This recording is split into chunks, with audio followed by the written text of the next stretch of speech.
Happy birthday, Porsche.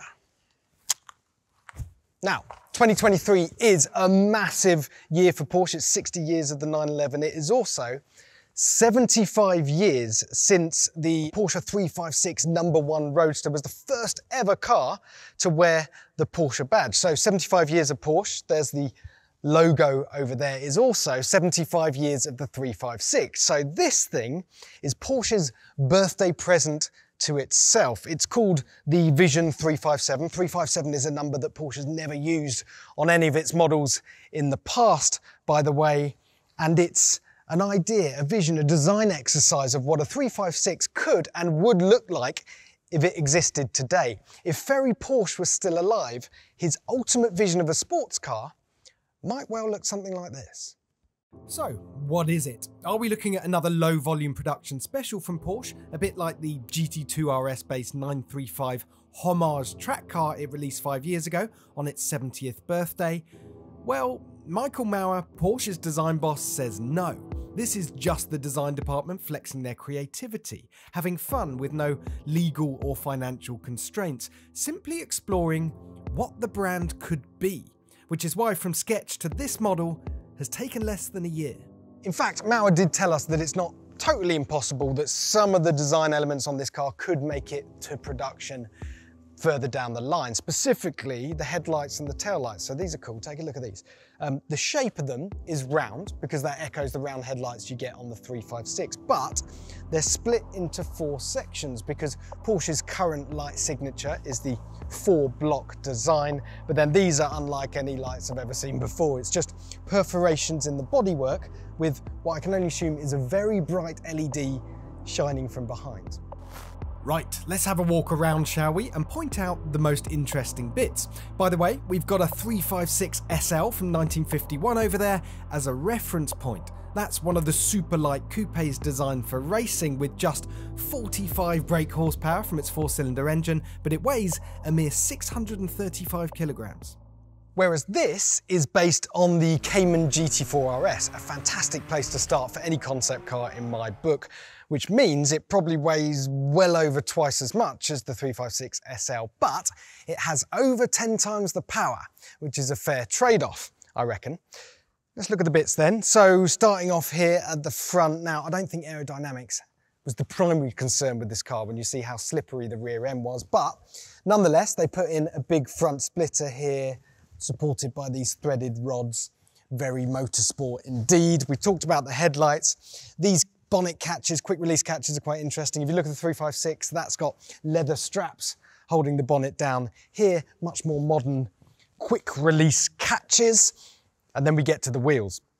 So 20-inch wheels, magnesium centers, and then these carbon fiber hubcaps on the outside to make them a little bit more aerodynamic and look fantastic. Hubcaps are back, people. It's official, according to Porsche. The real reason they did this, though, was so you could get these exposed nuts here, which if you look over on the 356, matches the steel wheels on that thing. Just behind the front arch, big cutaway here. This lets all the turbulent air in the front arch exhaust out of here. You get the same thing on the GT4 RS. This material down here is quite interesting. So it looks a bit like carbon fiber at first glance, but actually it's natural fiber reinforced plastic. So it uses flax fibers from agriculture instead of carbon. A little bit more ecologically sound, but just as light. You can't use it for structural parts though, it's just for the decorative trim around the car. These bits here, so these little winglets, these are cameras instead of wing mirrors. Along here you've got a handle for the door, hidden back here. The idea is to keep the body of this car as simple, as monolithic, as smooth as possible.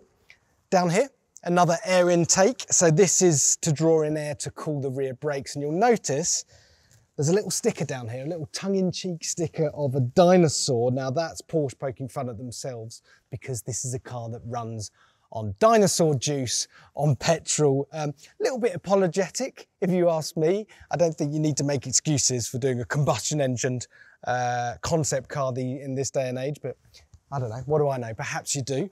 Up here now, these are the rear quarter intakes. These are the things that make all the noise in the GT4 RS. You got a funny little air sticker there, ha ha ha, maximum comedy. And on the front, there's another one that says e-fuels only, because Porsche's into its e-fuels, isn't it? They've got the plant in Chile producing e-fuels up and running. Okay, and then round the back, this is arguably the most dramatic angle of the concept. You've got these huge, smooth rear arches here, either side, this huge glass panoramic roof that tapers right down to here and actually filters into this fantastic little vented, fluted detail here, which matches a grille that you'll notice on the back of the 356. And you've got the central brake light integrated at the top here. The tail lights, like at the front, is these perforations in the bodywork with these 4-block design. And down at the bottom, you've got a titanium finisher bluing a little bit around the exhaust tips because of heat, and a ceramic finish for inside of the exhaust. Honestly, the details on this thing are... Before you ask, nope, it doesn't move. There's no interior. This is just a model. But Porsche's creativity hasn't stopped there, because in this fantasy world that we're living in today, the Vision 357 is transported around on a specially designed trailer, which is that thing there. And it's pulled along by something incredibly cool.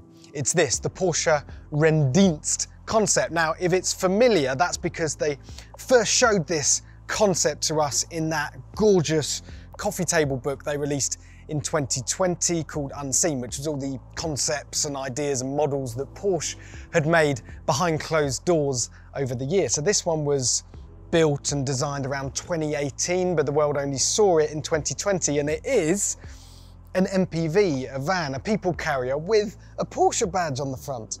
And how ridiculously cool is this? I mean, you have to make it. It's pure electric, right? So they could build this on the ID Buzz platform, wouldn't be a problem. And the thing I didn't quite appreciate about this is just how, I think the designers call it monolithic. There's basically no creases whatsoever on this bodywork. And in there, this is just a model, so it's not a real interior. I can't get in, unfortunately. It's a central driving position. McLaren F1 eat your heart out. And then you got space for another 4 passengers in the back and a big boot. I mean, you know, the world has got used to Porsche SUVs. Why not a Porsche MPV? Let's have a look at the trailer. So it's styled and coloured to match the Renndienst concept. Renndienst, by the way, stands for Renn Transporter. It is inspired by a VW van from back in the day. And check out these wheels. So they are exact matches of the ones you get on the Vision 357. So magnesium centerpiece and then these carbon fiber covers, except on the concept over there, they're 20-inch. These are 17s. They look absolutely diddy, don't they? Do you remember when 17s were actually big, sporty wheel sizes? Not anymore. I'll tell you what, it's a hell of a setup, isn't it? Imagine rocking up to your local track day, driving one of these and towing the 357 on the back of this. Quite the setup. So, the big question, will it, won't it put this thing into production? To be honest, I don't really care. I think it misses the point, actually, because this car is a design exercise. It's a piece of creative freedom. What it proves is that Porsche is a company at the absolute peak of its powers. It's got one of the richest automotive histories and heritages out there, and it knows exactly how to play it. So, for example, right now you've got the 911 Dakar shining a light on its rallying heritage. You've got this thing celebrating the 356.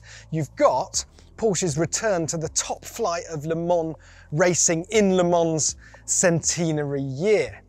It's a company you can't take your eyes off. Now, I asked Michael Maurer whether we were going to see any more birthday surprises from Porsche in this, the biggest of years, and he said cryptically, well, Jack, you tend to get more than one present on your birthday. Watch this space. Ow. Right, nice bit of cake.